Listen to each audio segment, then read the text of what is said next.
Good afternoon, everyone.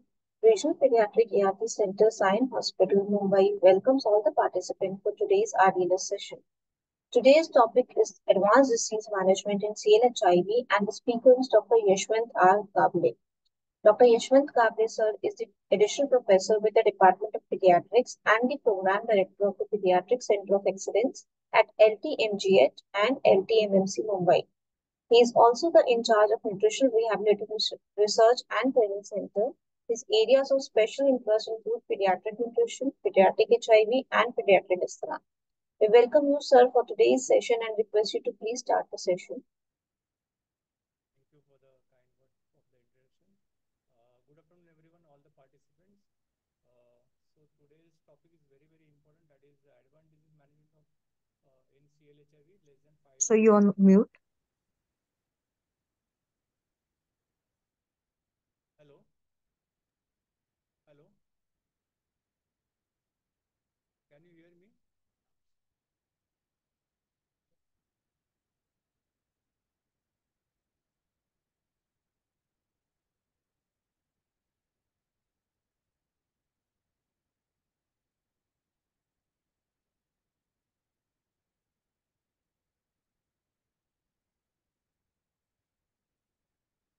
Hello.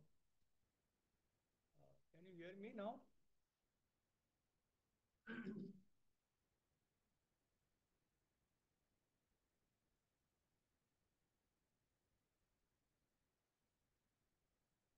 Hello. Yes, sir. Can you hear me now? Yes, sir. We can hear you. Please share the screen, sir. Yeah. 1 minute.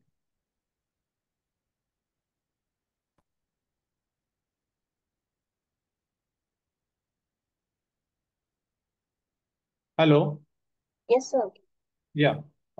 Good afternoon, everyone. For all the participants who have joined today for this session, that is on advanced disease of management in CLHIV in children less than 5 years of age. As all of you are aware, I'll be speaking in between Marathi also because this is RDLS sessions. Lots of counselors and other paramedical staffs have also joined. So this is what I've been given me a instruction that it can be little bit in Marathi also. तर 5 वर्षाच्या खालचे जे बालकं असतात त्यांची advance disease management आपल्याला करणं फार इम्पॉर्टंट आहे. कारण ह्या 5 वर्षाचे जे बालकं आहेत त्यांना त्यांची रोगप्रतिशक्ती फार कमी असल्यामुळे त्यांना संधिसाधू आजार होऊन त्यांचं मृत्युमुखी पडण्याचं प्रमाण फार जास्त असतं. त्याकरता आपल्याला हे ॲडव्हान्स डिसीज मॅनेजमेंट आपल्याला हे मॉड्यूल दिलेलं आहे.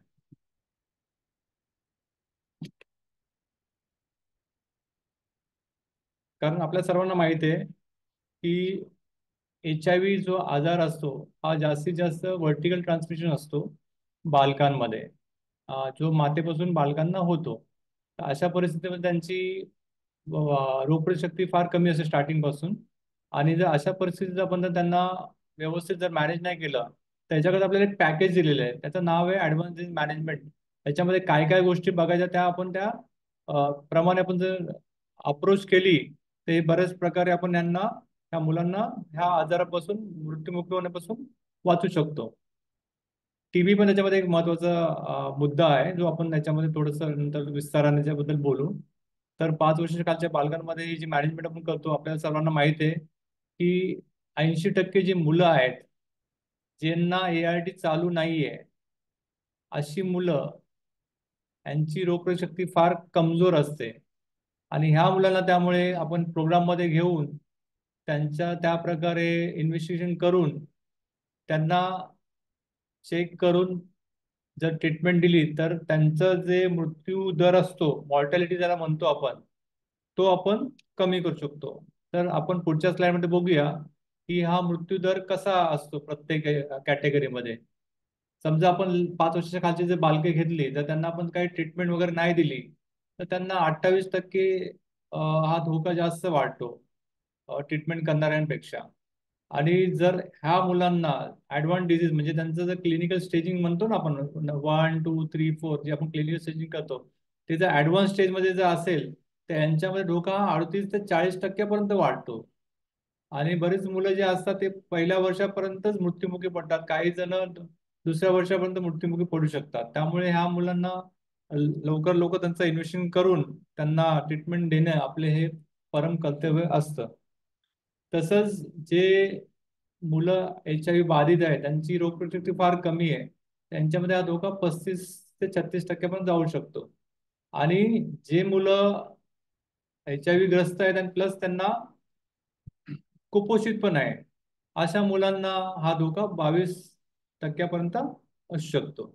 आणि हे आपली स्टडी जी केली त्या स्टडीमध्ये हे असं आढळून आलेलं आहे. म्हणजे आपण जे पण काही फिगर्स सांगतो त्याच्यासाठी काहीतरी क्लिनिकल ट्रायल्स किंवा स्टडी केली असतात. हे डॉक्टर संजीवानी जे स्टडी केले त्यामध्ये त्यांना असं आढळलं, तर त्या प्रकारे आपण हे ते नमूद केलेलं आहे. आता ऍडव्हान्स डिझीज म्हणजे काय? ऍडव्हान्स डिझीज म्हणजे प्रगत रोगाची उपचार पद्धती, आपण असं मराठीत त्याला ढोबळ अर्थाने म्हणूया. जे कोणी मुलं असतात नवीन, तर अशा मुलांना इन्व्हेस्टिगेट करणं आणि त्यांना ट्रीटमेंट देणे, हे जर आपण टायमात केलं तर त्यांना ऍडव्हान्स जे त्यांची जी स्टेजिंग असते, क्लिनिकल स्टेजिंग, त्याच्यापासून आपण त्यांना रोखू शकतो आणि त्यांना ट्रीटमेंट देऊ शकतो. प्लस त्यांची जी इम्युन सप्रेशन जे झालेलं असतं, ज्या मुलांना आपण ऑलरेडी ट्रीटमेंट चालू केलेली आहे पण त्यांना ते ट्रीटमेंट फेल होते, ते बरोबर ट्रीटमेंट घेत नाही, गोळ्या विसरतात, अशा मुलांमध्ये पण आपण हे ऍडव्हान्स डिसीज मॅनेजमेंट करू शकतो. प्लस जे काही मुलं आहेत ज्यांनी ट्रीटमेंट घेतली पण तर त्यांनी सोडून दिली नंतर परत ते प्रोग्राम मध्ये आले, तर हे लोक याच्यामध्ये आपण घेतले पाहिजेत. पण याच्यामध्ये तुम्ही एक लक्षात ठेवलं पाहिजे की जी मुलं 2 वर्षापेक्षा मोठी आहेत, तिथे नोट लिहिले बघा, तो जी मुलं 2 वर्षापेक्षा मोठी आहेत आणि जे स्टेबल आहेत, ART घेतात बरोबर 1 वर्षापेक्षा जास्त, आणि ते क्लिनिकली पण स्टेबल आहेत, त्यांचं इम्युन सप्रेशन नाहीये, काही नाहीये, संधिसाधू आजार पण नाहीये, तर अशा लोकांना आपण ऍडव्हान्स डिसीज मध्ये घेत नाहीये. ठीक आहे. तर कुठले कुठले गोष्टीमुळे त्यांना हे मृत्यूदर त्यांचा वाढू शकतो? सगळ्यात पहिला जो आहे तो निमोनिया. निमोनियामध्ये मग कुठला आजार? तर PCP म्हणजे न्युमोसिस्टिस कॅरिना निमोनिया. हा आजार फार घातक असतो आणि बऱ्याच वेळा आपण बघितलंय सेप्ट्रान, जे साधं सिंपल दवा आपण जे चालू करतो 6व्या आठवड्यानंतर, ती जर चालू नाही केली लवकर तर ते ह्या PCP निमोनियामुळे मृत्यू होण्याचे प्रमाण खूप जास्त असतं. दुसरे कॉजेस बॅक्टेरियल निमोनिया पण आहे, काही वेळेला व्हायरल इन्फेक्शन होतं. नंतर ट्युबरक्युलोसिस, डेफिनेटली TB हा खूप इम्पॉर्टंट आजार आहे जो आपल्या इंडियामध्ये आहे. प्रत्येक 10 माणसामध्ये 2 ते 3 जणांना TB असतो आणि त्या 3 जणांमध्ये एक हा लहान मुलगा असू शकतो, असं स्टॅटिस्टिक्स सांगतं. तर त्यामुळे TB साठी पण स्क्रीनिंग करणं फार आवश्यक आहे आणि असेल तर त्याला ट्रीटमेंट देणं फार गरजेचं आहे. बऱ्याच वेळेला आपण बघतो की जी मुलं मृत्युमुखी पडतात ते एड्समुळे नाही मृत्यू पडत. एड्स हा फुल ब्लोन आजार आहे जो शेवटची स्टेज असते. बऱ्याच वेळा हे संधिसाधू आजारामुळे, TB मुळे, सेप्सिसमुळे, आता ब्लड स्ट्रीम इन्फेक्शन जे पुढचं आहे ना, ब्लड स्ट्रीम इन्फेक्शन म्हणजे रक्ताद्वारे होणारा संसर्ग, म्हणजे याच्यामध्ये मेनिंजायटिस होऊ शकतो, त्याला सेप्टिसिमिया होऊ शकतो, लिव्हर, ब्रेन, किडनी अशामध्ये तो संसर्ग झाला, ते जर ऑर्गन फेल झाले तर तो मृत्युमुखी पडू शकतो. दुसरा अजून एक कॉमन आजार आहे डायरिया. डायरिया म्हणजे काय? जुलाब. म्हणून आम्ही बऱ्याच वेळेला हायजीन मध्ये त्यांच्यावरती खूप त्यांना हे केलं पाहिजे, हायजीन बद्दल त्यांना खूप वारंवार सांगितलं पाहिजे. त्यांनी स्वच्छ जेवण घेतलं पाहिजे, हात स्वच्छ धुतले पाहिजेत, प्रत्येक वेळा जेवणाला टच करताना हात स्वच्छ धुतलेले असले पाहिजे. जे काही फूड हँडलर्स आहेत शक्यतो बाहेरचं टाळावं, रॉ फूड्स टाळावे, गरम पदार्थच खावे, हे सगळं आपण त्यांना वारंवार सांगितलं पाहिजे. कारण डायरिया हा असा आजार आहे जो ह्या लहान मुलांना पटकन पकडतो कारण त्यांची रोगप्रतिकारक शक्ती कमी असते. आणि एक दोन जरी जुलाब जास्त मोठे झाले आणि त्यांना जर ORS पाणी नाही पाजलं तर त्यांची किडनी फेल होते, AKI होऊ शकतं, ऍक्यूट किडनी इंजुरी होऊ शकते, ते फेल्युअर मध्ये जाऊ शकतात. आणि आम्ही बऱ्याच वेळा असे डेथ्स पण बघितले. आणि त्याच्यामध्ये जर सिव्हिअर ऍक्यूट मालन्यूट्रिशन म्हणजे कुपोषण असेल तर अजूनच त्यांच्यामध्ये ते मृत्यू दराचं प्रमाण वाढू शकतं. कारण असं म्हटलं जातं की जवळजवळ 38% हा निमोनिया किंवा PCP होण्याच्या कारणामुळे मूल दगावू शकतो. दुसरं त्यांनी स्टॅटिस्टिक्स दिले की 28% TBचं प्रमाण असू शकतं, 20% सेप्सिस आणि बाकीच्या 10% डायरिया म्हणजे जुलाबाचे कारण असू शकतात. त्याची जी पॅकेज सिस्टीम आहे ती आपण थोडी समजून घेऊया. तर ही पॅकेज सिस्टीम कशी डेव्हलप केली? तर याच्याकरता आपण क्लिनिकल ट्रायल्स केले होते. तर 2 ट्रायल केले होते, एक होती रेमस्टार्ट आणि दुसरी होती रियालिटी ट्रायल. आणि रेमस्टार्ट मध्ये त्यांनी काय केलं की जी मुलं, जे माणसं, जे पेशंट होते 18 वर्षापेक्षा जास्त होते, तर ऍक्च्युली त्याच्यामध्ये आपल्याला एवढं सिग्निफिकन्स भेटणार नाही. पण एक रियालिटी म्हणून त्यांनी ट्रायल जी केली होती त्याच्यामध्ये त्यांनी 5 ते 17 वयोगटातली मुलं घेतली होती आणि त्यातले जवळजवळ 4% पार्टिसिपंट हे पाच म्हणजे 72 जे बच्चूज होते त्याच्यामध्ये ना हा पॅकेज जो त्यांनी दिला प्रॉफिटिंग इंटरव्हेन्शन म्हणून as that of adult group, तर त्याच्यामध्ये ना असं आढळलं की जर आपण हा जर पॅकेज त्यांना दिला ऍडव्हान्स मॅनेजमेंटचा तर त्यांचा मृत्यू दर हा थोडा कमी होता बाकीच्यांपेक्षा. पण 5 वर्षाच्या खालच्या बालकांमध्ये हा असे कुठली ट्रायल नाही त्यामुळे आपल्याला तसा काही ठोस जाता नाही. पण असं आपल्याला ढोबळ एक अंदाज बांधता येतो की जर आपण असं जर पॅकेज त्यांना दिलं की बाबा हे त्यांना स्क्रीनिंग करायचं आणि त्याप्रमाणे त्यांना स्टेबल करून त्यांनी ट्रीटमेंट जर दिली तर त्यांच्यामध्ये मृत्यू होण्याचा संभावना हा कमी असतो. त्याच्याकरता ही ऍडव्हान्स डिसीज मॅनेजमेंट पॅकेज ही इंट्रोड्यूस करण्यात आली. तर याच्यामध्ये काय करू शकतो आपण की जी बालकं असतात त्यांना निमोनिया आहे की नाही, टीबी आहे की नाही, किंवा काय इन्फेक्शन आहे किंवा जुलाब आहे किंवा कुपोषण आहे, असं त्यांचं आपण वर्गीकरण करू शकतो. आणि याच्यामध्ये काही रँडमाइज कंट्रोल ट्रायल आपण करू पण शकतो आणि त्याच्यामध्ये हा पॅकेज आपण त्यांना देऊ शकतो. कारण हे असं लहान मुलांमध्ये 5 वर्षाखालच्या बालकामध्ये असं कुठल्या ट्रायल्स नाही, तर ते आपण भविष्यामध्ये करून आपल्याला पण आपला एक ठोस जाता या मुलांमध्ये भेटू शकतो. जो आपण आता सध्या करतोय त्याच्यावरती पण रिसर्च चालू आहे. दुसरं एक जे इंटरव्हेन्शन आपल्याला सांगितलंय की screen, treat, optimize and prevented, हे निमोनिक स्टॉप. एस म्हणजे स्क्रीन, टी म्हणजे ट्रीट, ओ म्हणजे ऑप्टिमाइज आणि पी म्हणजे प्रिव्हेंट एड्स. तर स्टॉप एड्स, तर याच्यामध्ये आपण काय करतो, तर याच्यामध्ये आपण स्क्रीनिंग कशासाठी करतो की त्या बालकाला ट्युबरक्युलोसिस आहे की नाही. तर टीबी साठी आपण काय काय करतो, फोरेज स्क्रीनिंग करतो, त्याचा एक्सरे करतो, त्याचं टीबी डायग्नोसाठी गॅस्ट्रिक लवाज करतो, स्टूल करू शकतो आपण. नंतर क्रिप्टोकॉल नावाचा एक आजार असतो, तो पण समजा आपल्याला वाटलं मेनिंजायटिस आहे तो रूल आउट करू शकतो. पण शक्यतो क्रिप्टोकॉल मेनिंजायटिस आम्ही 10 वर्षाच्या वरच्या पालकामध्ये बघितलंय. आपण ज्यांना सिव्हिअर इम्युन सप्रेशन असेल त्याच्यामध्ये हा क्रिप्टोकॉल मेनिंजायटिस असू शकतो किंवा त्याच्यामध्ये मॉर्टॅलिटी खूप जास्त असते, तर तो पण आपण स्क्रीनिंग त्याच्यामध्ये करू शकतो. मगाशी सांगितलं पण माल न्यूट्रिशन, कारण मी जवळजवळ 70 सध्या आमच्याकडे एनआरसी आहे, एनआरआरटीसी म्हणजे nutrition rehabilitation and research centre आहे, ज्याच्यामध्ये आम्ही बरेचसे कुपोषण मुलं बघतो. आणि प्लस आम्ही HIV मध्ये पण बघितलंय की जवळजवळ 50 ते 60% बालकं जी लेस दॅन 5 इयर्स आहे त्यांना हे कुपोषण आहे कुठल्या ना कुठल्या प्रकारचं. काहींना तीव्र म्हणजे सिव्हिअर अॅक्यूट मालन्यूट्रिशन, काही मॅम मध्ये आहे, काही सिव्हिअर थिन मध्ये आहे. तर त्यामुळे त्यांना पण ट्रीटमेंट देणं फार गरजेचं आहे. कारण जर आपण फक्त ART देत बसलो आणि मालन्यूट्रिशन ट्रीट केलं नाही तर त्या गोळ्यांचा काही उपयोग होणार नाही.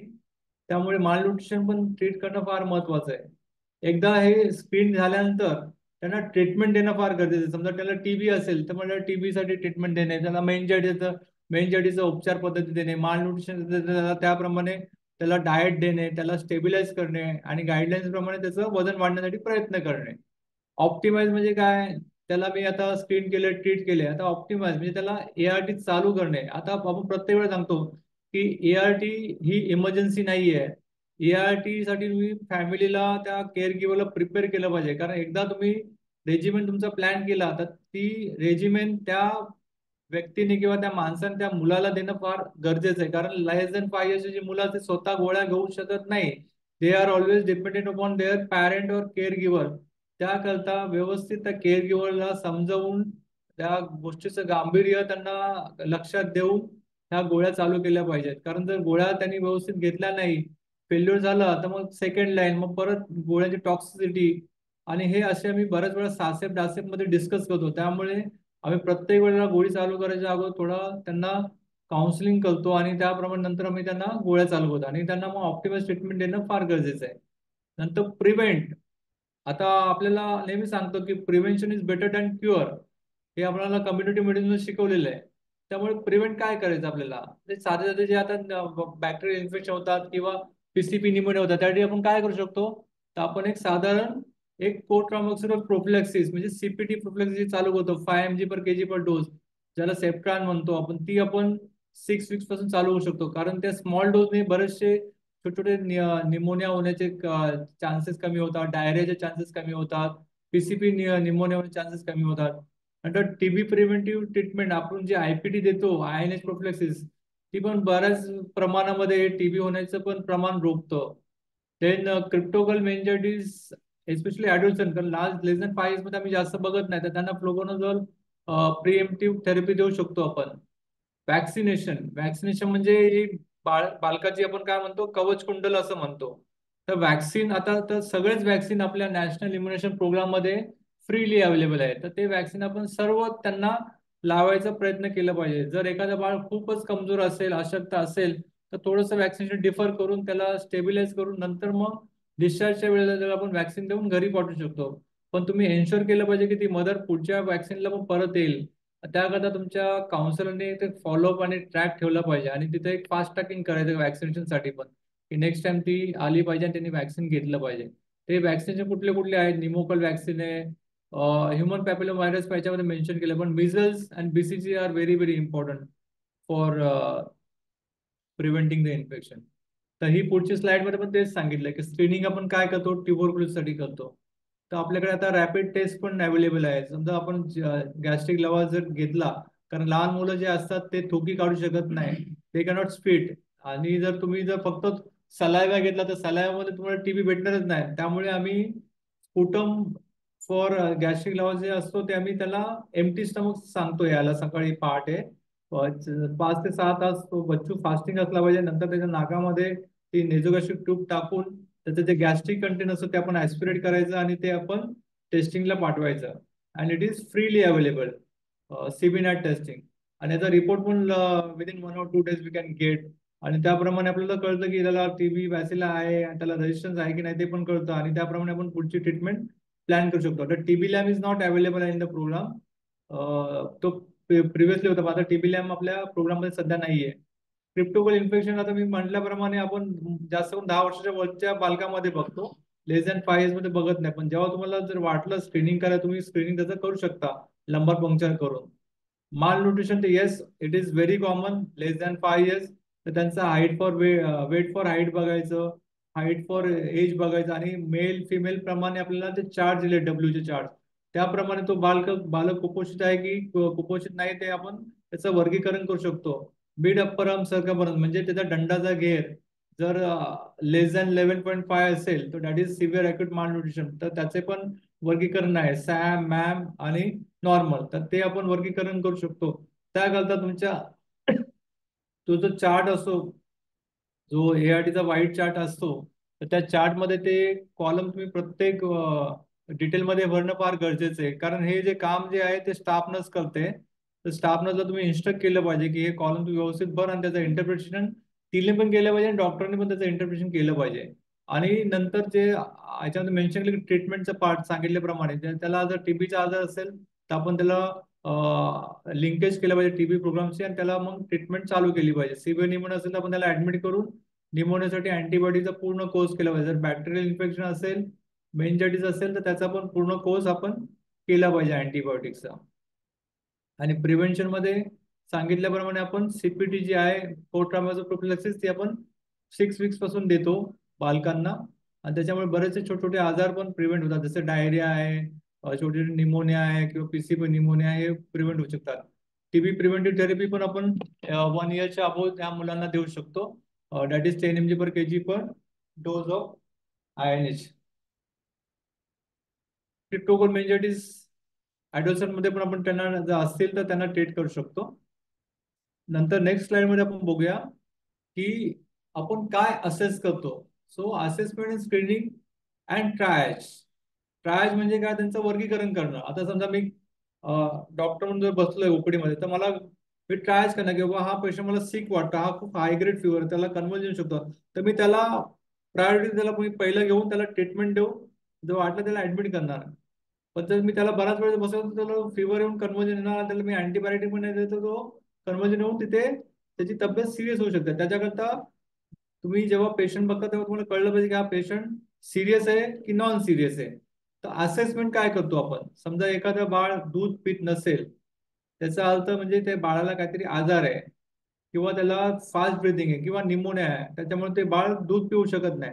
ते हे जनरल डेंजर सायन्स आहे. IMNC म्हणून एक आम्हाला एक मॉडेल शिकवलं गेलं, that is integrated management of neonatal childhood illness. त्याच्यामध्ये असं आम्ही वर्गीकरण करतो की जनरल डेंजर साईन असेल तर त्यांना टॉप प्रायोरिटी द्यायची. समजा आता एखादं बाळ दूध पित नसेल किंवा सारखं व्हॉमिटिंग करतं काय पण दिलं, किंवा त्याला आकडी आली आहे, किंवा ते लिथार्जी किंवा अनकॉन्शियस आहे, म्हणजे सुस्त आहे, ते रिस्पॉन्डच करत नाही एक्सटर्नल स्टिम्युलसला, त्याला थोडंसं पिंच केलं तरी पण तो रडत नाहीये, किंवा त्याला शांतपणे त्याला स्ट्रायडर म्हणजे त्याला आवाज येतो श्वास घेताना, याचा अर्थ त्याला काहीतरी सिरियस आजार आहे. तर अशी मुलं पटकन आयडेंटिफाय करून त्यांना ऍडमिट करून ट्रीटमेंट देणं गरजेचं असतं. दुसरी गोष्ट आहे स्क्रीनिंग. तर स्क्रीनिंग काय करायचं, टॉप टू बॉटम बच्चू जेव्हा बघतो तर त्या बच्चूला पॅलर आहे की नाही बघायचं, एडिमा पायाला, एडिमा म्हणजे तिचं पायाचं जे शीन असतं तिथे थोडासा प्रेशर द्यायचा, 10 ते 15 सेकंद, आणि बघायचं तिथे खड्डा पडतो की नाही पडत. डॉसमध्ये फुटला पण देऊ शकतो, आणि जर एडिमा असेल याचा अर्थ त्याला कुपोषण आहे, म्हणजे त्याचं अल्ब्युमिन कमी आहे त्याच्या शरीरामध्ये. त्याचं वेट फॉर हाईट और लेंथ जर -3 स्टँडर्ड डेव्हिएशन पेक्षा कमी असेल, किंवा मिड अप्पर आर्म सर्कम सांगितलं पण 11.5 सेंटीमीटर किंवा 115 मिलीमीटर पेक्षा कमी असेल, तर तो बच्चू कुपोषणाच्या श्रेणीमध्ये येतो. किंवा खालील काही पण असेल, जसं त्याला मेडिकल काही कॉम्प्लिकेशन प्रेझेंट असतील, म्हणजे बच्चूला जर आकडी येत असेल किंवा खूप सिरियस असेल, not able to finish ready to use therapeutic food, आपण जे त्यांना डाएट देतो, किंवा ते दूध पित नाही, तर अशी बालकं ना पण आपण ऍडव्हान्स डिझीज मध्ये घेऊ शकतो.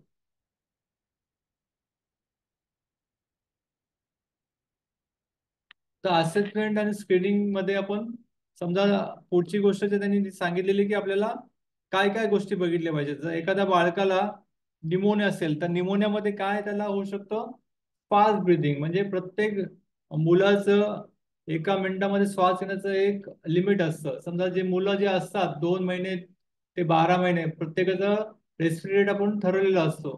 तर एखादा बच्चू जर 50 पेक्षा जास्त जर वेळा श्वास घेत असेल 1 मिनिटामध्ये, 1 वर्षाच्या खाली, किंवा एखादा मुलगा जर 1 ते 5 वर्षाच्या दरम्यान असेल आणि तो 40 पेक्षा जास्त जर श्वास घेत असेल 1 मिनिटामध्ये, तर त्याला आपण फास्ट ब्रीथिंग म्हणजे निमोनिया असं आपण वर्गीकरण करू शकतो. आणि सिव्हिअर डिहायड्रेशन म्हणजे त्याच्या शरीरातलं पाणी सुकून गेलंय. तर सुकून कसं गेलंय, तर त्याला आपण क्लिनिकली असेस करायचं, म्हणजे त्याचे डोळे खोल गेलेले आहेत, किंवा त्याची टाळू खाली गेलेली आहे, किंवा त्याच्या जे ॲब्डोमेनची स्किन असते ती थोडीशी पिंच करायची, आणि ती पिंच केल्यानंतर आपण जेव्हा आपण सोडतो परत, तर त्याचं परत ते जाण्याचा जो स्पीड असतो तो फार कमी असतो. तर अशा प्रकारे आपण समजतो की त्याच्या शरीरातलं पाणी सुकलेलं आहे. आणि त्याप्रमाणे आपण त्याला वर्गीकरण करू शकतो की याला सिव्हिअर डिहायड्रेशन आहे आणि त्याला ऍडमिट करण्याची गरज आहे, आणि त्याला आयव्ही फ्लुइड बोलच दिला पाहिजे. जर एखाद्या बच्चूला खूप ताप असेल, त्याचं temperature more than 37.5 degree Celsius असेल, तर त्याला सेप्सिस आहे की नाही, का मेनिंजायटिस आहे की निमोनियामुळे त्याला ताप आलाय, त्याला तापाचं औषध दिलं पाहिजे जेणेकरून त्याला आकडी येणार नाही, आणि त्याला स्टेबिलाइज करण्याचा प्रयत्न केला पाहिजे. मेनिंजायटिस जो प्रकार असतो ज्याच्यामध्ये काय होतो, काही बॅक्टेरिया किंवा काही विषाणू शरीरात जाऊन निमोनियाद्वारे किंवा अजून काही ब्लड स्ट्रीम इन्फेक्शनमुळे डायरेक्ट ते मेंदूमध्ये जातात, आणि त्याच्यामुळे त्याला मेंदूदाह म्हणतो, आणि त्याला मुलांना आकडी येऊ शकते किंवा ते अनकॉन्शियस होऊ शकतात. तर अशा मुलांचं लंबर पंक्चर करून ते इन्फेक्शन आहे किती, त्याची तीव्रता ते जाणून घेऊन त्याप्रमाणे आपण त्यांना अँटीबॉडीचा कोर्स चालू करू शकतो. कारण जर त्यांना आपण अँटीबॉडीचा कोर्स नाही दिला तर त्यांना आकडी येऊन ते सिरियस होऊन व्हेंटिलेटर जाऊ शकतात.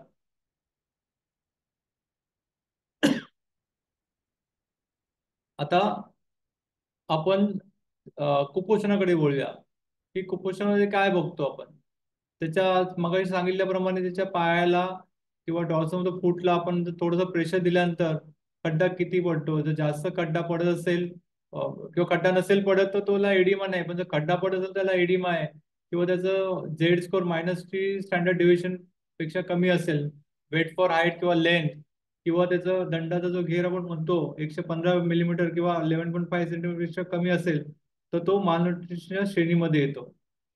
किंवा त्या बालकाला दिलेला आहार तो जर संपवत नसेल, किंवा त्याला दूध प्यायला जर प्रॉब्लेम असेल, तर तो आपण त्याचं वर्गीकरण करू शकतो की याला सिरियस प्रॉब्लेम आहे की नाही.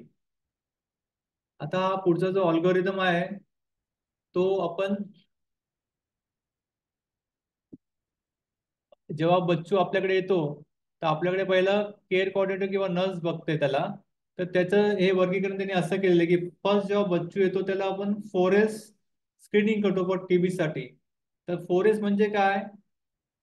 कफ, फीवर, ओव्हर वेट गेन म्हणजे त्याचं रिपोर्टेड वेट लॉस असेल, किंवा त्याला टीबीचा कॉन्टॅक्ट असेल घरामध्ये.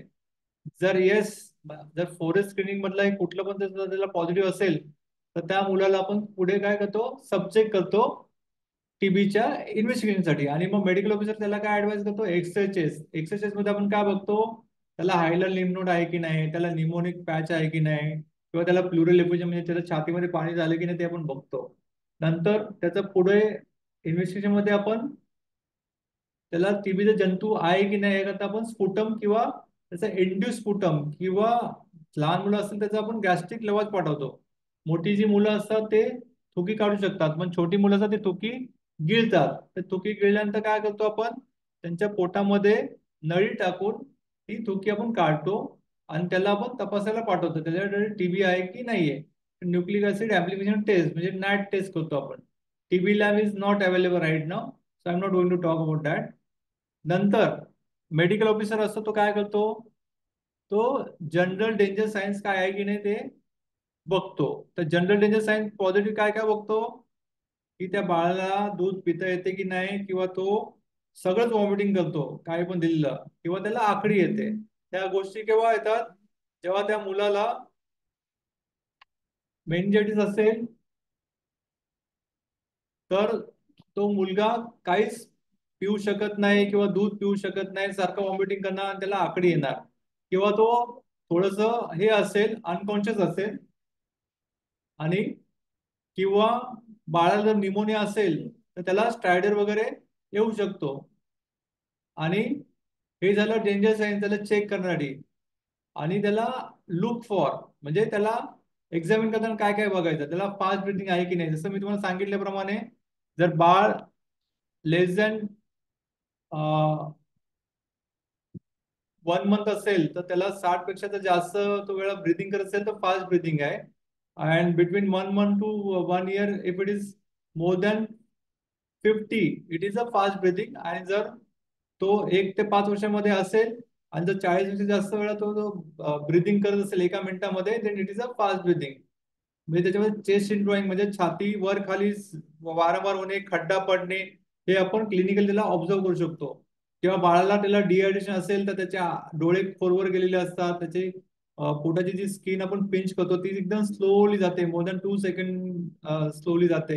किंवा त्याला खूप हाय ग्रेड फिवर असेल मोर दॅन 37.5 डिग्री, किंवा त्याचं नेक स्टिफनेस म्हणजे त्याची मान जेव्हा आपण फ्लेक्स करायचा प्रयत्न करतो मेंटेडीसाठी, किंवा त्याची जी टाळू अशी फुल भरलेली असेल, तर याचा अर्थ त्याला मेनिंजायटिस आहे. तर हे सगळे जनरल डेंजर सायन्स प्रेझेंट आहे. हे जर असतील तर अशा पेशंटला आपण काय केलं पाहिजे, रिफर केलं पाहिजे पुढच्या मॅनेजमेंटसाठी. आणि त्या बच्चूंना आपण ऍडमिट करायचं पुढे. किंवा तुमच्याकडे जर ती फॅसिलिटी नसेल तर त्याला पुढच्या हायर मॅनेजमेंटसाठी त्याला रिफर केलं पाहिजे, जेणेकरून तिथे ते बाळ स्टेबिलाइज होईल आणि पिडियाट्रिशियनच्या देखरेखीखाली त्याची ट्रीटमेंट होऊ शकते.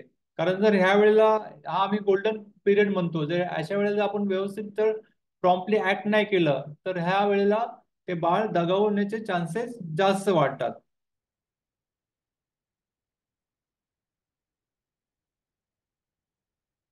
जर बाळाला सिव्हिअर अॅक्यूट मालन्यूट्रिशन असेल,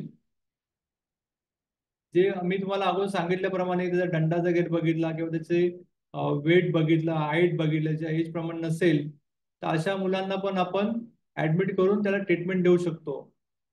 आणि आपण सध्या त्या मुलांना एक रेडी टू थेरप्युटिक फूड देतो. आमच्याकडे एक RUTF म्हणजे आमच्याकडे एक MNT म्हणतो, मेडिकल न्यूट्रिशन थेरपी. तर आम्ही त्या वयोगटाप्रमाणे त्याच्या वजनाप्रमाणे आम्ही त्यांना ती MNT चालू करतो. आणि ती MNTची एक ॲपेटाइट टेस्ट असते, ती आम्ही त्याच्या वजनाप्रमाणे त्याला देतो. तर तेवढं MNT त्यांनी फिनिश केलं विदिन 2 आवर्स, दॅट मीन्स त्यांनी ती टेस्ट पास केली. आणि जर त्याला काही कॉम्प्लिकेशन असेल तर अशा मुलांना आम्ही ऍडमिट करतो, त्यांना पहिले स्टेबिलाइज करतो. F75 फॉर 2 डेज, नंतर मग F100 फॉर 2 डेज, आणि नंतर मग आम्ही त्यांना MNT चालू करतो. आणि नंतर त्याचे जे काही बाकीचे काही आजार वगैरे असतील ते पण त्यांना ट्रीटमेंट द्यायचा प्रयत्न करतो. आणि ह्या मुलांना आम्ही पुढे फॉलोअप करतो. तर मेडिकल ऑफिसर जो असतो त्यांनी अलॉंग विथ कन्सल्टेशन पिडियाट्रिशियन, कारण बऱ्याच मेडिकल ऑफिसरला हे सॅम मॅनेजमेंटचे प्रोटोकॉल असतात ते एवढे माहीत नसतात. तर त्यांनी तो कोर्स केला असेल तर व्हेरी गुड, पण नसेल तर त्यांनी पिडियाट्रिशियनची जरूर मदत घ्यावी. कारण आमच्याकडे टेलिमेडिसिन सेंटर असल्यामुळे आम्ही बऱ्याचशा सेंटरला लिंक आहोत आणि त्यामुळे आमच्याकडे डेडिकेटेड काउन्सिलर आहेत, डायटिशियन आहेत, डॉक्टर्स आहेत. तर आम्ही त्यांच्यावर 1-to-1 काउन्सिलिंग करून त्यांना ऍडवाइस करू शकतो. तर तो तुम्ही एक ऍडव्हान्टेज आमच्या सेंटरचा घेतला पाहिजे. समजा एखादा बच्चू लेस दॅन 5 इयर्स असेल आणि काही जनरल डेंजर सायन्स किंवा सिव्हिअर इलनेस किंवा निमोनिया वगैरे असेल, तर अशा मुलांना ऍडव्हान्स डिसीज करणं फार गरजेचं असतं. आणि जर त्यांना ते तसं नसेल तर त्यांना मग स्टँडर्ड पॅकेज ऑफ केअर आपण दिली पाहिजे. तर समजा एखाद्या बच्चूचं क्लिनिकल स्टेज 3 किंवा 4 असेल, that means he is in advance stage, किंवा एखादा CD4 200 पेक्षा पण फार कमी आहे, किंवा त्याचा CD4 पर्सेंटेज लहान मुलांमध्ये आपण जर बघतो तो फार कमी असेल, किंवा अनसप्रेस व्हायरल लोड म्हणजे मोर दॅन 1000 कॉपी जर असेल, तर अशा मुलांना ऍडव्हान्स डिसीज मॅनेजमेंट पॅकेज आपण दिलं पाहिजे. तर ऍडव्हान्स डिसीज मॅनेजमेंट पॅकेज मध्ये आपण काय करतो, कोणी सांगू शकेल?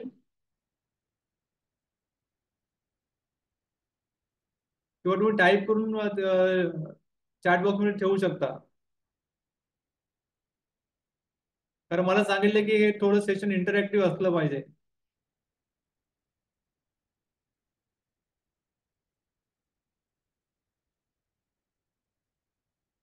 You can type it if you don't want to say anything. I will go ahead. So advantages of management मध्ये आपण CPT ही चालू करतो. आणि जर त्याला काही संधीचा जो आजार असेल, जसं TB असेल किंवा निमोनिया असेल, तर ते त्याला ट्रीटमेंट देऊन त्याला स्टेबिलाइज करायचा प्रयत्न करायचा. आणि सगळं स्टेबल झाल्यानंतर आपण त्याचं न्यूट्रिशन आणि ART बद्दल विचार करायचा आहे. आणि केअर गिव्हरला कॉन्फिडन्स मध्ये घेऊन आपण ART इनिशिएट करायचा at the earliest. At the earliest म्हणजे ऍज अर्ली एज पॉसिबल आपण करू शकतो. आणि TPT म्हणजे IPT जी आहे, मुलांना आपण अबोव 1 इयर जे असतील त्यांना as per the national guidelines आपण चालू करू शकतो. आणि इम्युनेशन पण त्यांना ऍज पर नॅशनल इम्युनेशन प्रोग्राम आपण त्यांना त्याच्यामध्ये एनरोल करू शकतो. आणि नंतर त्यांचं रेग्युलर फॉलोअप ठेवलं पाहिजे. आणि दुसरा जो आहे स्टँडर्ड पॅकेज ऑफ केअर, त्याच्यामध्ये काय, treat and stabilise active OI of infection SAM, initial CPT prophylaxis, prepared counseling for the caregivers, ART initiation before discharge, TPT or IPT should be given, and intense follow-up and immunization to be followed. तर हे आपण त्या मुलांमध्ये केलं पाहिजे. तो screening for tuberculosis कडे आपण थोडं बोलूया, कारण TB हा खूप कॉमनली आपण बघतो HIV मध्ये. कारण it is sed that around those who are having TB, they have 20 to 30% chances more to develop tuberculosis every year. Therefore, screening for TB is very, very important for us when we are dealing with HIV patient. So, as a 4S चे जे criteria आहेत, म्हणजे current cough, fever, third is poor weight gain किंवा reported weight loss, or any history of contact with a TB case. हे समजा काही असेल तर याच्यामध्ये आपण त्या मुलांना पुढे TB साठी इन्व्हेस्टिगेशन करायचंय. जर त्याला TB आलं, then this child will be treated for tuberculosis. Suppose त्याला TB नाही आलं, मग अशा मुलाला आपण फॉलोअप करायचंय आणि त्याला IPT द्यायची आहे. जर त्याला काही कॉन्ट्राइंडिकेशन असेल तर आपण IPT डिफर करायची. आता कॉन्ट्राइंडिकेशन काय काय असू शकतात, समजा त्याचं लिव्हर एन्झाईम रेज असतील, then we can wait for some time and then we can initiate the IPT. Okay. जर अदर डायग्नोसिस असेल तर त्याची, तर जो निमोनिया असेल समजा त्याला, तर तो आपण ट्रीट केलं पाहिजे. आणि त्याची ट्रीटमेंट दिल्यानंतर आपण त्याला IPT साठी प्रवृत्त केलं पाहिजे, तर त्याला काही कॉन्ट्राइंडिकेशन नसतील तर. सपोज त्याला काही कॉन्ट्राइंडिकेशन नाही IPT साठी,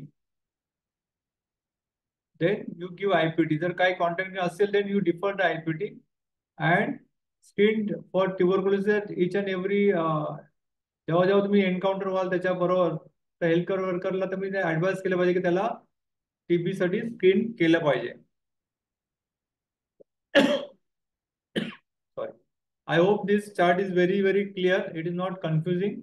सो आपण हा 4 इंचचा जो चार्ट आहे हा आपण फॉलो केला पाहिजे as per the national guidelines. So आता बघायला गेलं तर टीबी मध्ये आपण दोन वर्गीकरण करू शकतो. एक पल्मोनरी टीबी, दुसरा एक्स्ट्रा पल्मोनरी टीबी. तर पल्मोनरी टीबी म्हणजे फुफ्साशी रिलेटेड जर ट्युबरक्युलोसिस असेल तर तो पल्मोनरी टीबी येतो. आणि जो फुफ्साच्या व्यतिरिक्त म्हणजे लिम्फ नोड असेल, ब्रेन असेल, लिव्हर असेल किंवा बोन टीबी असेल, तर हे एक्स्ट्रा पल्मोनरी टीबी मध्ये त्याचं वर्गीकरण केलं जातं. आता पल्मोनरी टीबी असेल तर त्याला काय होणार, फिवर येणार आणि कॉफ येणार, कारण त्याला लंग्स आर इन्व्हॉल्ड. आणि प्लस त्याचं वजन नाही वाढणार म्हणजे फेल्यूर ट्राय होणार किंवा वेट लॉस होणार, कारण त्याचं भूक नाही लागत, भूक त्याची मंदावते. आणि अशा मुलांचे आपण रेकॉर्ड बघू शकतो की मागच्या 3 महिन्यामध्ये त्याचं वेट गेन आहे की नाहीये. काही कॉन्टॅक्ट कोणा टीबी पेशंटचे आहे घरामध्ये तर ती हिस्ट्री आपण त्यांना विचारू शकतो. त्याला त्याची ट्रीटमेंट हिस्ट्री आपण बघू शकतो की ज्याला टीबी होता त्याने ट्रीटमेंट घेतली की नाही घेतली, त्याला एमडीआर आहे की नाही, हे सगळं मागच्या 2 वर्षामध्ये आपण बघू शकतो. तर आपण मागच्या 2 वर्षामधली हिस्ट्री काय घेतो, कारण जर एखाद्या व्यक्तीला टीबी असेल आणि त्या संपर्क समजा ते लहान बाळ आलं असेल तर त्या बाळाच्या शरीरात ते टीबी बॅसिले जातात. त्याच्यामध्ये ते घर करतात आणि असे ते त्याच्यामध्ये ते रिप्लिकेट होऊन ते आजार कॉज करतात. काहींना 3 महिन्यांनी, 6 महिन्यांनी, काहींना 9 महिन्यांनी हा आजार होऊ शकतो. तर त्याला एक टीबी कॅलेंडर म्हटलेलं आहे. टीबी कॅलेंडर असं प्रिडिक्ट केलं जातं की याचा जर आता एक्सपोज झालं तर याला 2 आठवड्या 3 आठवड्यांनी त्याला थोडस त्याला लिम्फ नोड येऊ शकतो, किंवा त्याला प्लुरल एफ्युजन 1.5-2 महिन्यांनी होऊ शकतो, किंवा त्याला टीबी निमोनिया होऊ शकतो. हे जे प्रिडिक्शन असतं त्याप्रमाणे ते आपण गृहीत धरतो. आणि त्याकरता असं सांगितलं गेलं की लास्ट 2 इयर्सची जर हिस्ट्री असेल त्या घरामध्ये कोणाला टीबी झाली तर ती फार सिग्निफिकंट असते, म्हणून आपण ती TB contact in last 2 years प्रत्येक वेळेला विचारतो. जर एक्स्ट्रा पल्मोनरी टीबी असेल म्हणजे पल्मोनरी म्हणजे फुफ्साच्या व्यतिरिक्त जर टीबी असेल तर त्याच्यामध्ये काय होणार, त्याच्या मानेला गाठ येणार किंवा काखेमध्ये गाठ किंवा जांघेमध्ये गाठ येणार, त्याला लिम्फ नोड एनलार्जमेंट. तर ती एनलार्जमेंट खूप सिग्निफिकंट असते. म्हणजे नॉर्मली गाठी असतात, त्या लिम्फ नोडच्या गाठी आपल्या साठी हे असतात, म्हणजे आपल्या सौरश गाठी असतात. पण जेव्हा आजार जास्त असेल तेव्हा त्या जास्त वाढतात. त्याचा अर्थ की तो आजार जास्त बळवलाय. मग अशा वेळेला ते लिम्फ आपण तपास केला पाहिजे की त्याला टीबी आहे की नाही. कधी कधी आम्ही नॉन हॉजकिन लिम्फोमा म्हणजे मॅलिग्नन्सी बघितलेली आहे. काही काही वेळेला पेशंट टीबी साठी ट्रीटमेंट करतात, 6 महिने ट्रीटमेंट घेतो, परत दुसऱ्या डॉक्टर तो बोलतो अरे नाही हा टीबीच आहे. मग तो त्याला अजून 9 महिने ट्रीटमेंट देतो, पण ते टीबी जातच नाही, लिम्फ नोड कमीच होत नाही. पण जेव्हा मी त्याचा बायोप्सी करतो तेव्हा मला कळतो अरे हा तर लिम्फोमा आहे. तर ती गोष्ट पण तुम्ही लक्षात ठेवली पाहिजे की प्रत्येक जी गाठ असते ती टीबी असतेच, पण 10% तो 10 ते 20% तो लिम्फोमा असण्याची शक्यता असते. तर त्यामुळे अशा ज्या लिम्फो टीबी आहेत तर ते रिस्पॉन्स जर करत नसेल तर तुम्ही लिम्फोमा सस्पेक्ट केला पाहिजे, त्याची बायोप्सी केली पाहिजे आणि पुढची ट्रीटमेंट त्याची केली पाहिजे. नंतर जर त्याला काही हेडेक असेल किंवा त्याला आकडी जर येत असेल तर तो ब्रेन टीबीचा प्रकार असू शकतो, आणि त्याप्रमाणे तुम्ही त्याला इन्व्हेस्टिगेशन केलं पाहिजे. त्याचा लंबार पंक्चर करून आपण तो डायग्नोसिस कन्फर्म करतो किंवा सिटी स्कॅन करतो. कधी कधी अशा मुलांना हायड्रोकेफालिस पण होतो आणि त्यांना शंट पण करावं लागतो, डोक्यामध्ये एक पाईप टाकावा लागतो त्याचा प्रेशर कमी करायला. नंतर काही जणांना जॉईंट टीबी होतं, स्पाईनचं टीबी होतं, त्यांना बोन पेन होतं, बॅक एक होतं. तर अशांना पण मग ट्रीटमेंट देणं फार गरजेचं पडतं. काही जणांना चेस्ट पण येते किंवा रेस्पिरेटरी डिस्ट्रेस होतं. जसं फुफ्साच्या बाजूला जर पाणी जमा झालं त्याला प्लुरल एफिजन म्हणतो, किंवा हार्टच्या आवरणाच्या बाजूला जर पाणी जमा झालं त्याला पेरिकार्डियल एफिजन म्हणतो. अशा वेळेला त्यांना टाइटनेस चेस्ट होतं, चेस्ट पेन होतं. तर हे तुम्ही सस्पेक्ट करून त्याप्रमाणे त्याला ते ऍस्पिरेट करून त्याला टीबी ट्रीटमेंट दिली तर त्यांना पण ह्या आजारातून आपण मुक्त करू शकतो. काही जणांना पोटाचा टीबी होतो, म्हणजे पोटामध्ये गाठी वाढतात, मग त्यांना पोट दुखायला लागतं. मग आपण जेव्हा सोनोग्राफी करतो तेव्हा सोनोग्राफीद्वारे लिम्फ नोड आहेत, मोठमोठे लिम्फ नोड आहेत, नेक्रोटिक लिम्फ नोड आहेत. मग आपण कधी कधी MRI आपला CT scan with barium follow करतो. मग आपल्याला कळतं अरे त्याला लहान आतड्याचा टीबी आहे किंवा मोठ्या आतड्याचा टीबी आहे, इलिओसिकल जंक्शनचा टीबी आहे. तर अशा प्रकारे टीबी असेल तर त्याची पण ट्रीटमेंट करणे फार गरजेचं आहे. आणि डेफिनेटली कॉन्टॅक्ट मध्ये टीबी केस असेल तर त्याला पूर्ण स्क्रीन करणं आपलं कर्तव्य आहे. तर टीबी साठी काय काय अल्गोरिदम आपल्याकडे, काय काय टेस्ट आपल्याकडे अवेलेबल आहेत. एक्सरे टेस्ट सगळ्यात महत्वाचं आहे. एक्सरे मध्ये आपल्याला जर टीबी असेल तर बऱ्या प्रमाणात तो एक्सरे आपण जर व्यवस्थित रीड केला तर त्याला हायलर लिम्फ नोड आहे की नाही कळतं. निमोनिया आहे की नाही कळतं, त्याचा हार्ट शॉट जर मोठा असेल तर त्याला पेडिकार्डियल इन्फेक्शन आहे की नाही कळतं, जर उपसा जर पाणी जमा झालं असेल तर त्याला प्लुरल इन्फेक्शन आपण डायग्नोज करू शकतो. सेकंड गोष्ट, त्याचं जर आपल्याला डायग्नोसिस करायचं असेल त्याला स्पुटम किंवा गॅस्ट्रिक ऍस्पिरेट आपण त्याचा पुढे पाठवू शकतो सीबीनॅट साठी. आणि त्याचं आपण टीबीचं म्हणजे प्लेन टीबी आहे का एमडीआर टीबी आहे ते पण आपण त्याचं वर्गीकरण करू शकतो. आणि शक्यतो जे गॅस्ट्रिक ऍसिडिटी असतो ते आपण 3 ते 5 वर्षापर्यंत आपण सगळ्याच मुलांचा आपण गॅस्ट्रिक ऍसिडिटी करतो, कारण 5 वर्षापर्यंत मुलं जे असतात ते थुकी व्यवस्थित काढू शकत नाही किंवा एंडोस्पुटम करायला कॉपरेट करत नाही. अशा मुलांना आपण नाकात नळी घालून त्याचं गॅस्ट्रिक ऍसिडिटी कलेक्ट करून ते टेस्टिंगला पाठवू शकतो. दुसरी जी टेस्ट आहे ट्युबरक्युलोसिस स्किन टेस्ट म्हणजे मांटोक्स टेस्ट. त्याच्यामध्ये आपण मांटोक्स जे सोल्युशन असतं ते त्याच्या हातामध्ये इंजेक्ट करतो आणि 48 आवर्स मध्ये त्याचं किती इंड्युरेशन होतं, 40 to 72 आवर्स मध्ये ते आपण बघतो. आणि ते रिडिंग घेतल्यानंतर आपल्याला कळतं की मोर दॅन 10 मिलीमीटर असेल तर त्याला आपण पॉझिटिव्ह म्हणतो. पण अगेन मांटू पॉझिटिव्ह असेल आणि त्याला बाकी काही जास्त सिमटम नसेल तर टीबीची ट्रीटमेंट द्यायची काही गरज नाही, कारण आपल्याला त्याला सगळ्याच गोष्टी बघायच्या. फक्त मांटू पॉझिटिव्ह असेल तर आपण त्याला टीबी ट्रीटमेंट बिलकुल देत नाही. जर मांटू पॉझिटिव्ह असेल, त्याचा ईएसआर जास्त वाढलेला असेल, थायरॉइड लिम्फ नोड असेल, किंवा मला जर लिम्फ नोडचं डायग्नोसिस भेटलं किंवा गॅस्ट्रिक लेवल जर भेटलं किंवा क्लिनिकली तो स्ट्रॉंगली सस्पेक्टेड टीबी असेल तरच मी टीबीची ट्रीटमेंट चालू करणार. त्याकरता इन कन्सल्टेशन पिडियाट्रिशियन हा तुम्ही डिसिजन घेतला पाहिजे. तुम्हाला ज्या काही केसेस डाऊट असतील तर ते तुम्ही आमच्यावर शेअर करू शकता. आम्ही तुम्हाला एक्सपर्ट ऍडवाइस द्यायला कधी पण तयार आहोत, कारण आमच्याकडे पण टीबीच्या अशा काही डिफिकल्ट केसेस आम्ही डिस्कस करतो, कारण आमचं मेडिकल कॉलेज असल्यामुळे आम्ही अशा बऱ्याचशा केसेस बघतो. तसंच सोनोग्राफी जर कोणाची केली आणि त्याच्यामध्ये जर ऍबडॉन लिम्फ नोड असतील तर ते नेक्रोटिक आहे की नॉन नेक्रोटिक हे तुम्ही बघितलं पाहिजे. जर नॉन नेक्रोटिक असेल तर तो टीबी नाहीये. पण जर त्याला लिम्फ नोड जर कॉक्स असेल तर ते नेक्रोटिक लिम्फ नोड म्हणून देतात. आणि जर त्याच्यामध्ये डाऊट असेल तर आम्ही कधी कधी सिटी स्कॅन करतो किंवा सिटी गायडेड एफएनएससी करतो, म्हणजे फाईन डिटेल सायटोलॉजी करतो. कारण टिश्यू डायग्नोसिस असणं फार महत्वाचं आहे. जर टिश्यू डायग्नोसिस नसेल, फक्त अंधारामध्ये तीर मारून काय फायदा नाही, कारण बऱ्याच वेळा जर टीबी नसेल आणि तुम्ही जर त्याला 9 9 महिने जर किंवा 6 6 महिने ट्रीटमेंट असेल तर it is waste of resources, waste of medications. Okay.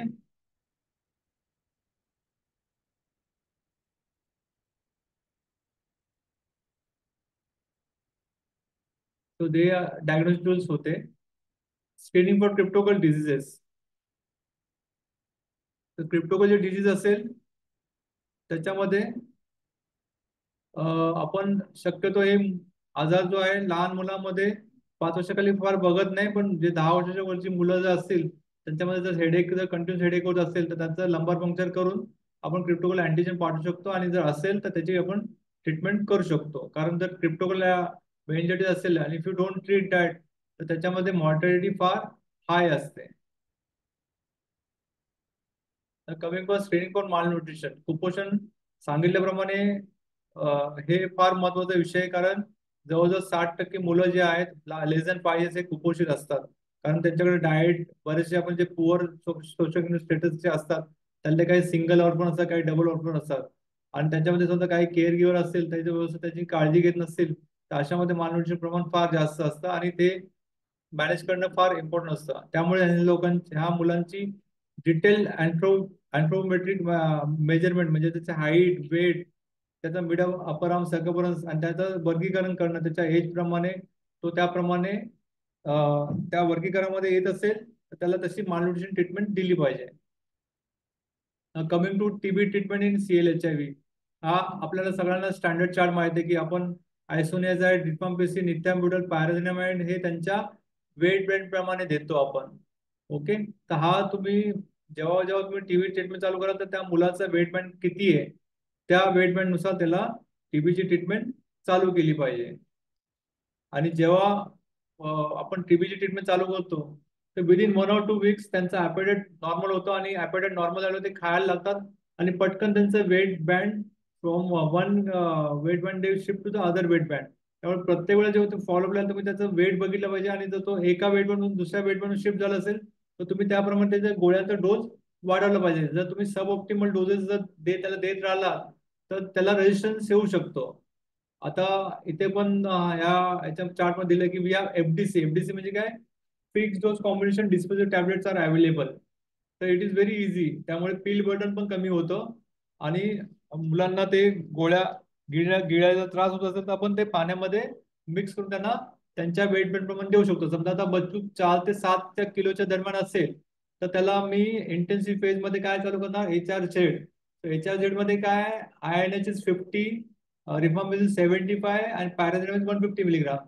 तर ती त्याची मी त्याला एक गोळी देणार आणि इथॅम्बुटलची एक 100 mg सेपरेट गोळी देणार. तर एक गोळी याची आणि एक गोळी इथॅम्बुटलची ही त्याला इंटेन्सिव्ह फेज मध्ये येणार. That is 4 drug. So this will be given for at least 2 months. त्याला मी ट्रीटमेंट चालू केला 2 महिन्यामध्ये बघणार त्याचा रिस्पॉन्स कसा आहे. जर तो क्लिनिकली बेटर असेल, त्याचा ताप गेला असेल, खोकला गेला असेल, निमोनिक पॅच व्यवस्थित होत असेल, then that means the child is responding to the therapy. त्यानंतर मग बच्चूला मी कंटिन्युएशन म्हणजे CP फेज मध्ये शिफ्ट करणार. तर CP मध्ये आपण 3 ड्रग्ज देतो, INH, rifampicin, ethambutol. So between 4 to 7 kg, the child will receive 1 tablet of HR and 1 tablet of ethambutol. Okay. आणि जर त्या बच्चूचं जर वेट बँड 7.5 kg झालं पुढच्या फॉलोअपला, तर तो मग 8 ते 11च्या वेट बँड प्रमाणे त्याला ट्रीटमेंट आपण दिली पाहिजे. तर वेट बँड तुम्ही कृपया करून प्रत्येक फॉलोअपला जेव्हा येईल बच्चू होता तर ते त्याच्यात लक्ष दिले पाहिजे. आता coming to drug sensitive TB. तर आता ज्यांना TB आहे त्यांना आपण TBची ट्रीटमेंट चालू करतो आणि त्याचबरोबर आपण बघतो की काय काय गोळ्या ज्या आहेत, एस्पेशली रिफाम्पिसिन जे आहे, ते rifampicin interact with our ART चे कुठले ड्रग. समजा एखाद्याला लेस दॅन 20 kg असेल, बिलो 6 years असेल, तर त्याला आपण FDC काय येतो, abacavir lamivudine. Previously we were giving lopinavir, ritonavir. तर तेव्हा आपल्याला सुपर बुस्टिंग करायला लागायची. पण आता आपण अबाकॅविर लॅम्युडिन आणि डोलोटिगावेर देतो. तर DTG देताना पण DTG ला सुपर बुस्टिंग करणं गरजेचं आहे. त्यामुळे आपण 2 वेळा DTG देऊ. एक तर आपण फर्स्ट मॉर्निंग द्यायचं आणि एक आफ्टर 12 hours द्यायचं. So super boosting is very very important when you are giving ART along with AKT. Suppose the child is between 20 to 30 kg, then I will give abacavir lamivudine and DTG of 50 mg. Again, the DTG will be super boosted. Like I will give twice daily. After 12 hours also, I will give another dose of DTG. Suppose the child is between 30 kg and 10 years, so त्याला tenofovir lamivudine and DTG once daily and additional dose after 12 hours of 50 mg. So DTG dose needed to be given twice daily, at least for 2 weeks after stopping the rifampicin containing anti-TB treatment. तर हे तुम्ही please note करून घ्या की जेव्हा जेव्हा Bachchu TBची treatment complete करतो त्याच्यानंतर पण after stopping the TB treatment for another 2 weeks you have to give DTG twice daily. Okay.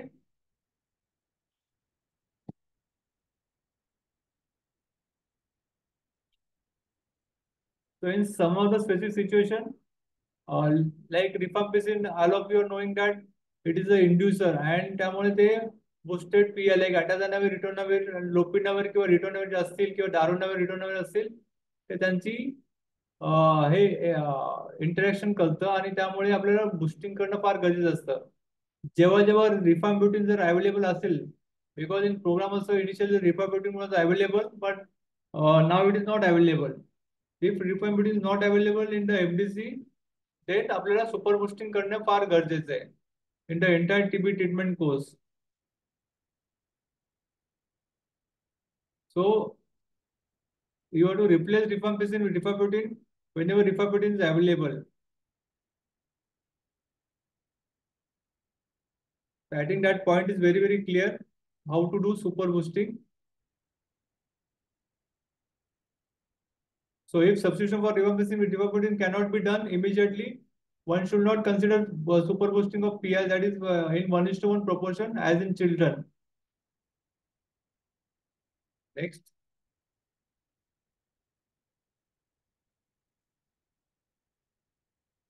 So TB treatment in children living with HIV. Suppose is on protease inhibitor PI base असेल तर काय करायचं? Supervision of lopinavir return is recommended in children in proportion 1:1. But now we are having dolutegravir is available in the program. So it was initially we used to give 1:1 super boosting of the ritonavir. So with DTG it is very easy for us now. आता pregnant आणि लॅक्टेटिंग woman असेल तर त्यांना काय करायचं, all these TB drugs are safe during pregnancy and lactation. So only some of the second line drugs, especially second line injectable like amikacin, streptomycin are contraindicated because they causes direct 8 cranial nerve injury, that is auditory nerve is damaged of the fetus. Therefore, they are contraindicated. And fluorochlorine is also can affect cartilage development in the baby. So that is also contraindicated. Plus, ethanol is also contraindicated during the first 32 weeks of pregnancy due to teratogenic effects. Okay. Then bedaquiline, delanamide are to be avoided in pregnancy because uh, the safety with this drug is also not still established. So better to avoid this bedaquiline and delanamide when the mother is pregnant. Then shorter oral bedaquiline containing MDR or RRTB regimen cannot be administered during the pregnancy with DRTB regimen. So therefore, you have to tailor-made and to take expert advice of the TB personnel, and then you can choose the right regimen for the mother when she is having tuberculosis. So optimize and prevent is what? So rapid initiation of the ART within 7 days of diagnosis is a priority.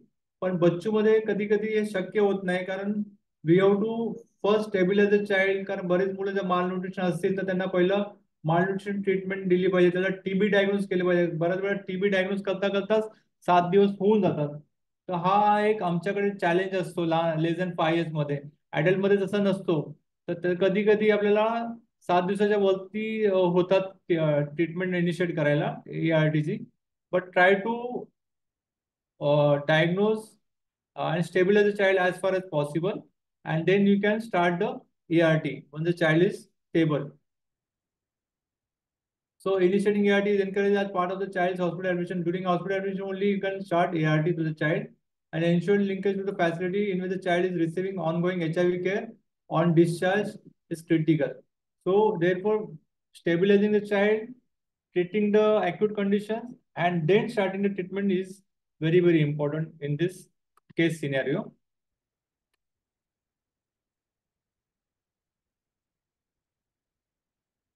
So this slide is very, very important because this talks about the various dosages of the CPT that we give right from 6 weeks onwards. Okay.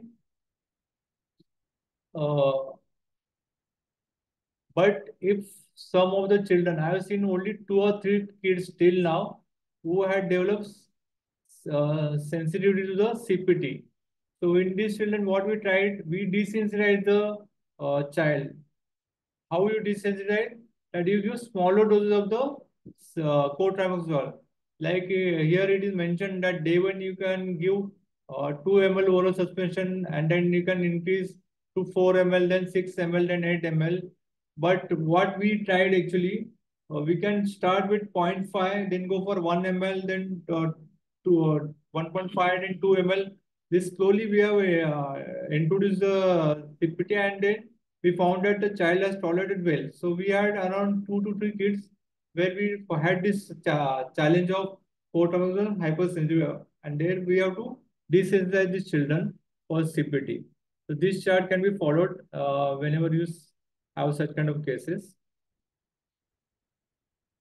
Then how long we should continue CPT is also very, very important. And this is again, we know that all children, once they are diagnosed of HIV, till they are proven negative, till the age of 18 months. So regardless of ARV initiation, they should be provided CPT prophylaxis. If the all HIV infected children up to the age of 5 years, regardless of the WHO stage, CD4 count or CD4 percentage, they should be given CPT. Above 5 years, then depending on the clinical stage, whether they are stage 3 and 4, then I will continue CPT.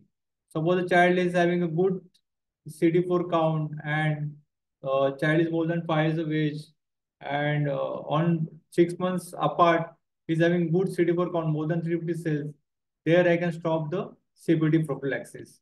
So again, this chart is very, very important. When to start, how long to give, and when to stop the CPT prophylaxis.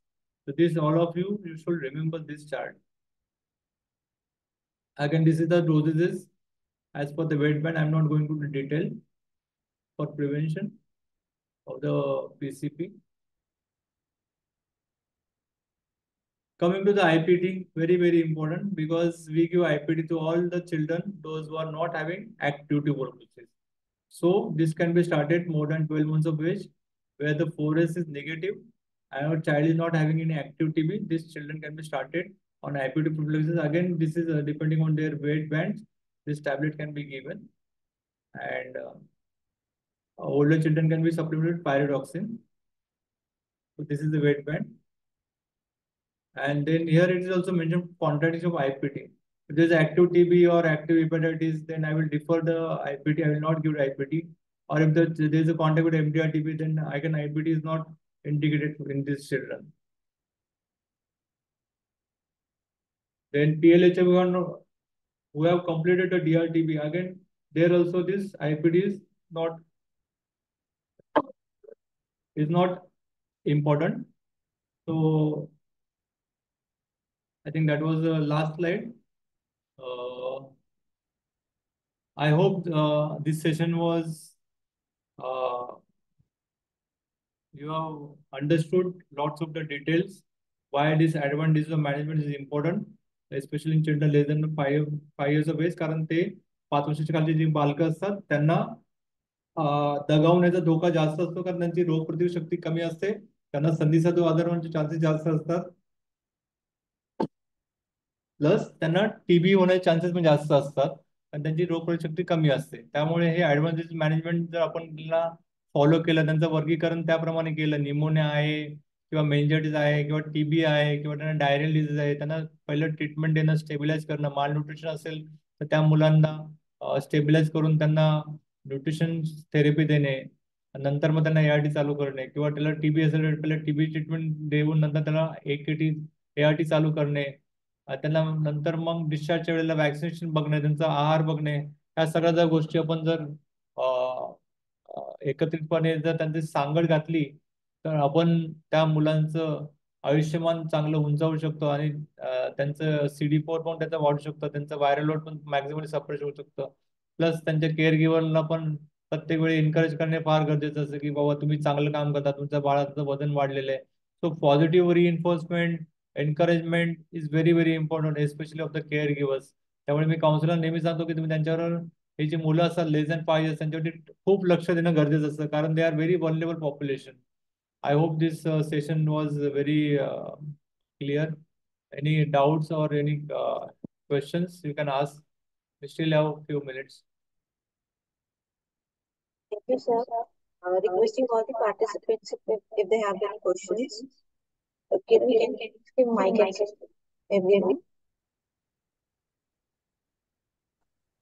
Hello. Yes. Sir, doctor Patil बोलतो कोल्हापूरवरून. हा बोला पाटील साहेब. Sir, आपण sonography केल्यानंतर हा suspected TB abdomen किती मिलीमीटरच्या lymph nodes आपण significant मानायचे? आता याच्यावरती 2-3 प्रकारचे डाऊट असतात. जर सिग्निफिकंट आपण म्हणायला गेलो तर मोर दॅन 1 सेंटीमीटरचा असेल, नेक्रोटिक असेल आणि त्या बच्चूला पेन होत असेल, फिवर असेल, वेट लॉस असेल आणि कॉक्स कॉन्टॅक्ट असेल, then I will consider it significant. Otherwise I will not consider as significant. आणि जर मला वाटलं त्याचं जर लिम्फ नोड असेसिबल असेल, then I will subject that child for CT guided biopsy. अच्छा. Yes. Okay.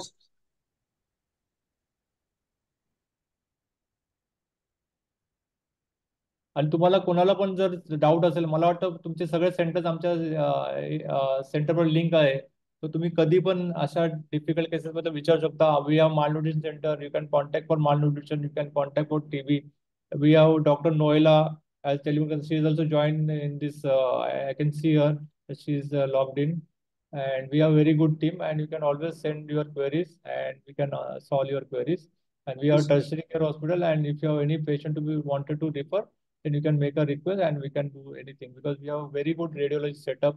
We have very good CT MRI machine. We do CT guided biopsy. We treat difficult cases also here.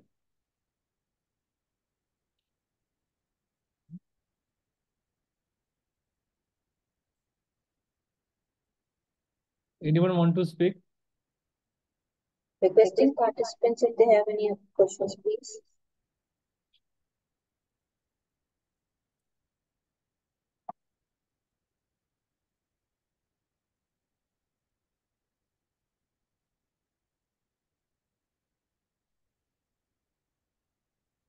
looking into your question, sir. Thank you, sir, for the wonderful session. Thank you, thank you, thank you very much. Thank you for giving the opportunity. Yeah, thanks.